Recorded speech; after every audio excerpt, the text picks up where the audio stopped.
இறாலை வச்சு ஊறுகாய் செய்ய போகிறோம். ஊறுகாய்னாலே ரொம்ப கஷ்டம்னு நினைப்பீங்க.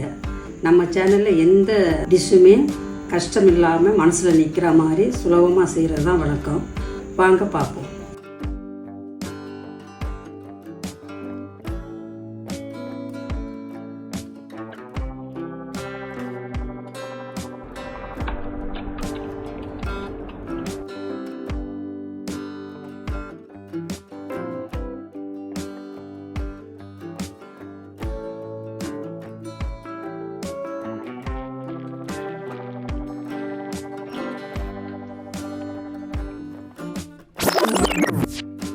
சின்ன டிப்ஸ் சொல்கிறேன். செக்கு நல்லெண்ணெய் பொங்கும், எந்த பொருள் வறுக்கிறா இருந்தாலும் பொங்கும். அது பொங்காமல் இருக்கணும்னா ஒரு சின்ன துண்டு புளியை போட்டு அது கருகுனதும் எடுத்துட்டு அப்புறம் பொருட்களை போட்டு வறுத்திங்கன்னா பொங்காது. இதே இது ரீஃபைண்ட் ஆயில் எந்த எண்ணெய் போட்டு வறுக்கிறா இருந்தாலும் அது உங்கள் விருப்பம் வறுக்கலாம். அதுக்கு இந்த மெத்தட் தேவையில்லை. ஆனால் என்ன கேட்டால் செக்கு நல்லெண்ணெய் தான் நல்லதுன்னு நான் சொல்லுவேன்.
ஊறுகாய்க்கு முக்கியமானது ஒரு பொடி தயாரிக்கணும்.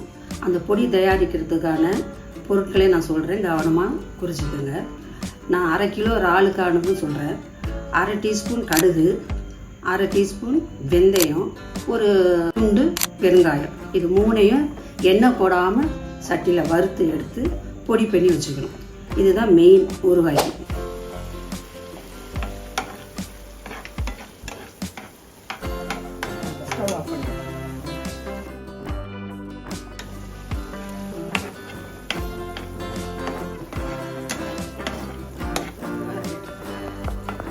ஆறிய பிறகு கண்ணாடி பாட்டில் இல்லைன்னா பீங்கான் ஜாடி இதில் எடுத்து வச்சுட்டு வெளியிலே வச்சு நீங்கள் 1 வாரம் யூஸ் பண்ணலாம்.